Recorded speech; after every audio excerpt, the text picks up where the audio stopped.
মসজিদের নাম মাগুরায় হিটু শেখ এক নামে এখন সবাই চিনে।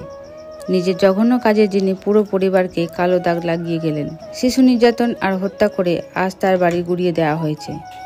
গ্রামবাসীর দাবিতে হিটু শেখের বাড়ি ভেঙে সেখানে মসজিদ নির্মাণের কাজ শুরু হয়েছে।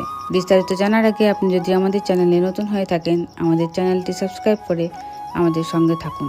ধন্যবাদ। এই জায়গায় একদিন কান্না ছিল, আজ ইট সিমেন্টের নতুন ইতিহাস লেখা হচ্ছে। কিন্তু সেই ভাঙা বাড়ির পাশে বসে আজ কাঁদছেন হিটু শেখের মা। বলছেন ছেলের বিচার হোক, তার শাস্তি হোক, কিন্তু আমাদের পাপ কি ছিল? এই ঘর তো আমি স্বামী সন্তানের রক্তে ঘামে বানিয়েছি, আজ সব শেষ, আমি কোথায় যাব? দীপজলও মুখ খুললেন, বলেছেন এটা ঠিক হয়নি, বিচার হোক, শাস্তি হোক, কিন্তু বুড়ি মায়ের মাথা গোজার ঠাঁইটা কি শেষ করে দিতে হবে? একটা কথা মনে রাখবেন, এই দুনিয়ায় বিচার হবে, হবে মৃত্যুর পরও। হিটু শেখের বিচার হয়েছে এখানে, হবে কবরেও। কিন্তু যে মা সন্তানের পাপের কারণে পথে বসে গেল, তার বিচার কোথায়? মৃত্যুর পর সবাই শূন্য হাতে যাবে, কিন্তু এমন বিচার যেন আর কোনো মায়ের কপালে না জোটে।